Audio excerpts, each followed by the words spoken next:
Сега ще ви представя една забележителна книга и автора й.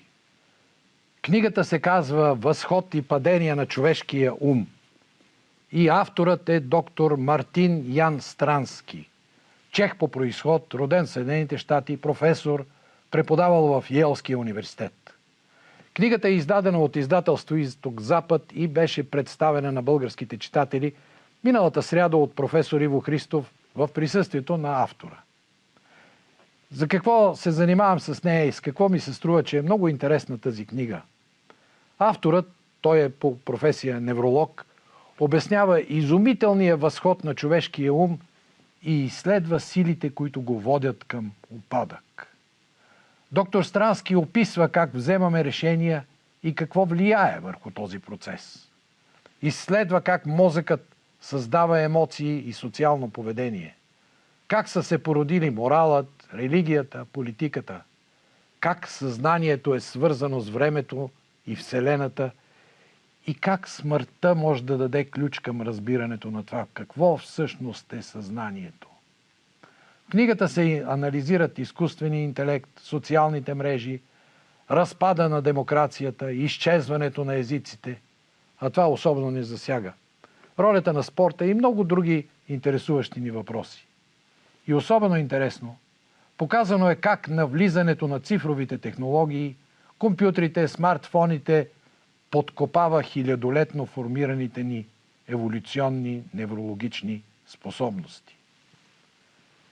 Резултатът, драги зрители, е не само разпад на обществото, културните норми и институциите, но и спад в капацитета на човешкия ум.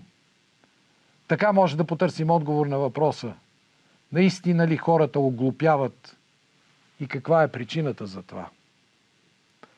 Може би ще научите малко повече в интервюта, което взех от доктор Странски в сряда, след представянето на книгата. Съжалявам, малко е шумно, но хората дошли на представянето бяха така възбудени от чутото, че дълго време не преставаха да го обсъждат.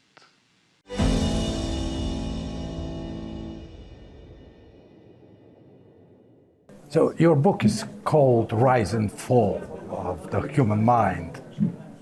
When does the rise ended and the fall started?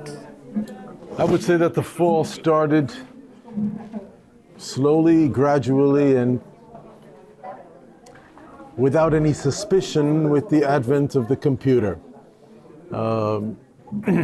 Because that, of course, led to more sophisticated computers and to more sophisticated forms of technology. So sometime in the late 50s and the late 60s, it began.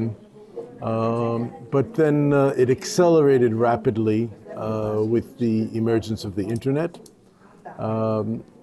And then it went to even greater acceleration with the emergence of the iPhone and essentially the mandatory need to have an iPhone, which is only 17 years old.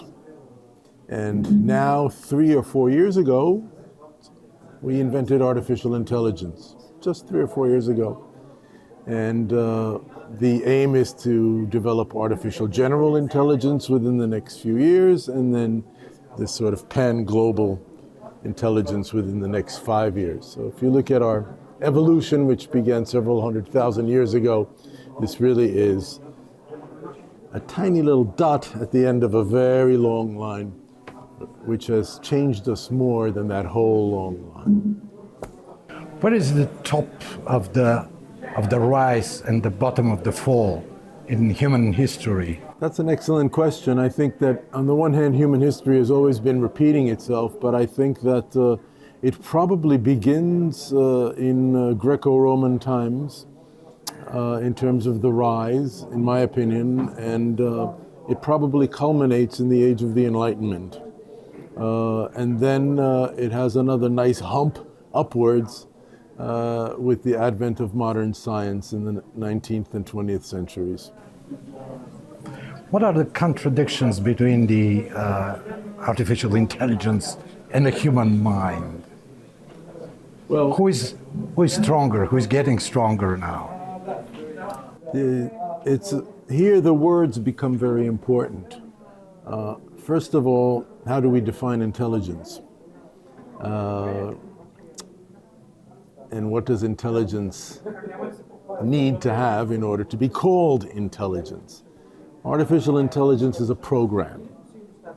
It's not capable of doing anything that it's not programmed for, but at the same time it's programmed not to follow regular lines and to make inroads and computer processes that have nothing to do with what it's done on purpose. But it's still chaotic. The people who are developing computer programs involved in so-called artificial intelligence themselves don't know where it's going to end up, because if they did, they would already invent it. Then for me as a neurologist, the word strong has to do with medicine, and that has to do with the human brain, and that has to do with a good brain or a bad brain. And a good brain is one that can do many things on its own, and that is not addicted to any particular thing that makes its capacity weak. And a bad brain is one that is addicted to something that limits its capacity. So in that sense of the word, at the mass level, artificial intelligence doesn't bring anything to the table, because it hasn't created smarter human beings. It's created more addicted human beings, because it's used at the general population level. Of course, it has fantastic uses at the research level, at the medical level, but one of the main problems with artificial intelligence is that it's there so that it can make money for its owners. And in order for it to make money, the only way it can is that everybody has to use it. And that's where we run into the problem. If it would be limited for science, for creative thought, for creative things, if it would be given its time and place, perhaps it would be even more interesting than it is now, but it certainly wouldn't be financially profitable. But it will go also in the military, and this might be very dangerous for the humanity. Well, it's at the technical level, it's dangerous at many levels. One is that we don't need to fight wars in person anymore, which makes them more comfortable and makes them easier to fight. We can see that it's changed human warfare. So that's kind of interesting, because you always really needed to have emotion to have human warfare, but now we look at human warfare the way we look at a movie when we go to the theater. And so that's interesting on the one hand. And on the other hand, there are now very dramatic, legitimate, convincing studies out of top institutions, such as Massachusetts Institute of Technology, that show that the more that the human brain relies on artificial intelligence, particularly on ChatGPT and on sort of open AI, the more it loses its own intrinsic function and so-called cognitive capacity, and it results in a cognitive deficit, not only when the person is using the artificial intelligence, but when they stop using it. So if you're using AI and ChatGPT for several hours a day, your brain literally is getting dumber. So more we think, better for us. Exactly. That's how we got here. Yeah. So what are the risks of the social media? The risks have already happened, and that's... What are the main? The main risks are that it has absolutely nothing to do with real social relations. It's a theater, and it's generally a theater of the absurd, which works on only a single currency, which is called attention. Social media is here to grab your attention, or you are here to create your personal theater and grab other people's attention. But that attention is generally full of useless content. And it's content that is not only useless, but it's also dangerous, that can be manipulated by other people, and that can derail normal interpersonal human relations, which is what it does, which is why countries are now banding together, either singly or in groups, to limit or entirely eliminate social media, especially for young people. Is the fall of the human mind an irrevocable process? Certainly not.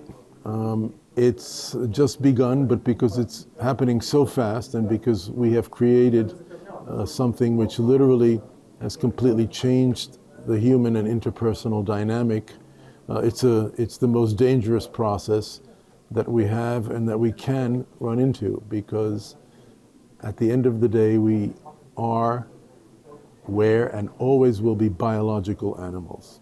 We are, were, and always will be designed and dictated by our genes. When it will happen? Tomorrow?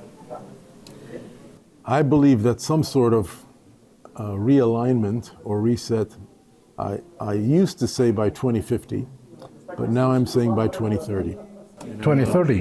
And I'm not alone, because this logarithmic pace of disinformation and mind-boggling information overflow cannot continue without something else interfering and creating a flashpoint or multiple flashpoints. Thomas Friedman, who's one of the people I read and admire from the New York Times, calls this a pan flashpoint crisis. It doesn't matter where it emerges, but as soon as you light a spark where an electric grid will go down, panic will set in, and because technology and economy are now invariably linked, basically something will happen. And the other flashpoint, which we did not talk about today, which is, there are two flashpoints which are competing very strongly for the date 2030. The first one is money.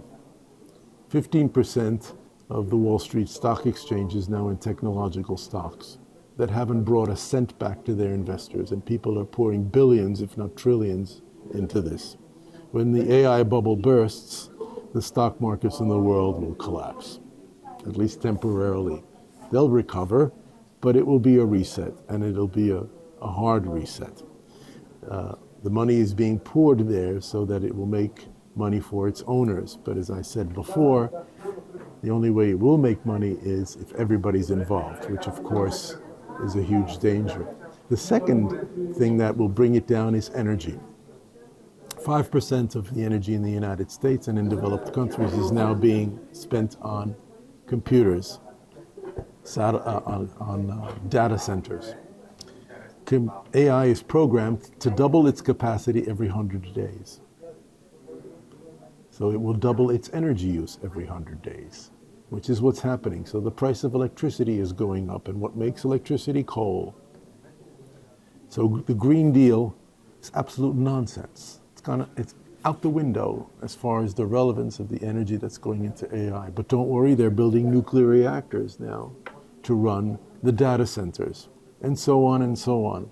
But as numerous ecologists have shown before, and way better than I, we still have finite resources on this planet, and there will not be enough energy to develop AI fully without tapping into the energy sector of the common man. So that's another flashpoint that's got to come, simply because if you double energy use every 100 days, even though it's limited at this time, you can do the math. So how the world will look like in 2030 and after? That's the question I put forward, and I'm not sure that I can answer it as a scientist, but I can answer it based on speculation and on intelligent speculation. There are only two possibilities. The first is that the discussion that we're having will spread, as it is spreading, and we'll start to put rules and regulations into place to limit social media, limit cell phone use, limit AI, use AI and technology responsibly, in conjunction with our environment, in conjunction with understanding that the money that we're putting into it can be invested 1,000 other ways to help many more people. That's not going to happen, because in our history, humanity has never done a philosophical reset. Whenever humanity has reset itself, it's always been at the basis of some sort of tragedy, a world war, the understanding that tragedy brings, the Holocaust, for example. But we have very short memories. So my intelligent guess is that those flashpoints that Thomas Friedman and I just talked about will merge into some sort of a crisis where the power will go out, people will go into the streets, stock markets will fall, things will burn, it will get ugly, and then it will settle down. Thank you so much. I'm sorry, but you asked, and I've been wrong many times, and I do hope I'm wrong this time, and I'm not saying that I'm right, but I don't see it any other way. I'm afraid that you are. Wrong. Right. Well, as a physician, I have to say that it's my job to assume the worst. Whenever I see a patient who has a headache, I always have to make sure that it's not due to anything serious and that it's just stress. So here I'm assuming the worst, and I'd be so happy to be wrong. But that's what this book is about. It's to generate the discussion so that maybe option number one might become a little stronger. Thank you so much. Thank you.